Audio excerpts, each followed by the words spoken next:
I was a medical student in Dublin from 1967 to 73, and very early on in my undergraduate career I met Dr. Walter Tucker, and Walter introduced me to Newfoundland, and I came over and visited. And I must say, even though I was in early 20s, I was very impressed by the province, by the people, and felt it certainly was a place that I might well end up in. Ultimately, I finished my medical training in Dublin, and I came straight to Newfoundland and did a rotating internship at Memorial. Finished on a Friday and went into general practice in St. John's on a Monday morning. But during that time, I happened to meet a guy who has become a very, very great friend of mine, Bill Lukeman, who at that stage was in charge of diving operations at the Marine Sciences Research Laboratory in Logie Bay Road. Bill was concerned about the fitness of his scientific divers and asked me if I would be interested in assessing them for medical fitness to dive. Like all new graduates, I knew nothing about this. However, I researched it and found out what was necessary and decided to get involved. 33 years ago, we joined what was NOIA, the precursor of ENL. And again, this was a wonderful experience. We met, interacted, networked, and most of all, listened to industry, the various different organizations, the various different disciplines, to understand their work environments, what their objectives were, and how we could work with them to help them have a more productive, healthy workforce, which of course was key and always is key to success. My background knowledge of Ciaran goes back to the early 80s, and following his career from then is almost like an industrial roadmap to the industrial development in Atlantic Canada, and for that matter in other parts of Canada. More recently, the achievements that have been made with regards to the Hibernia, Terra Nova, Hebron projects, plus of course the projects of Deep Panook and Sable off of Nova Scotia. I was very conscious of our Newfoundland workers and our other workers being out there in a fairly harsh work environment, quite often completely isolated. I did feel myself that the best healthcare provider discipline for these particular locations was the nurse, because the nurse would be dealing mainly on a day-to-day basis with GP type problems, for which I was very familiar. So we developed a very good system with well-trained advanced care nurses.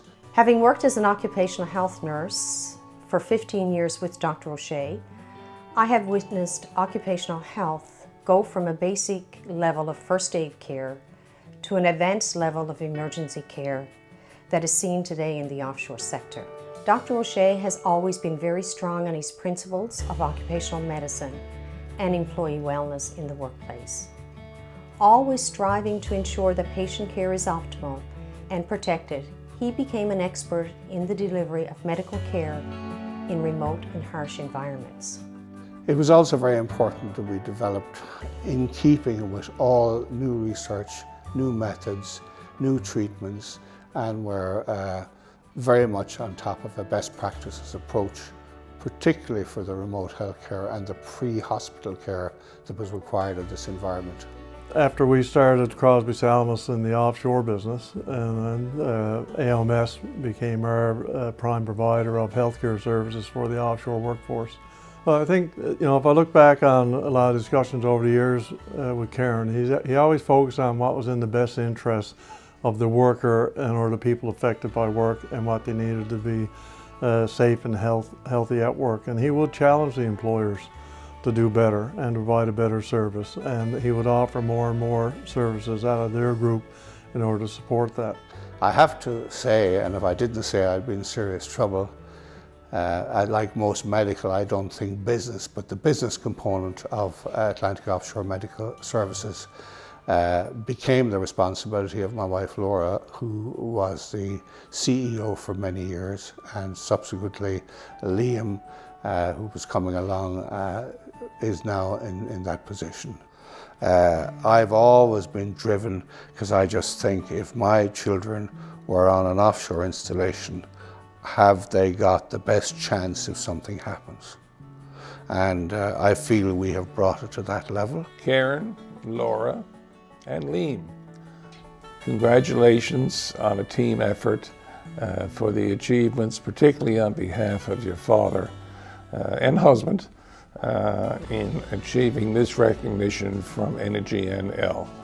I am so proud that 15 years ago I was working closely with you to develop some of the best practices that the industry have seen. Well, I'd like to say that this is very well deserved. I think Ciaran has had a great positive influence on the industry. I think the business into the future and Ciaran will have a continued influence on the industry and the new industries that are coming.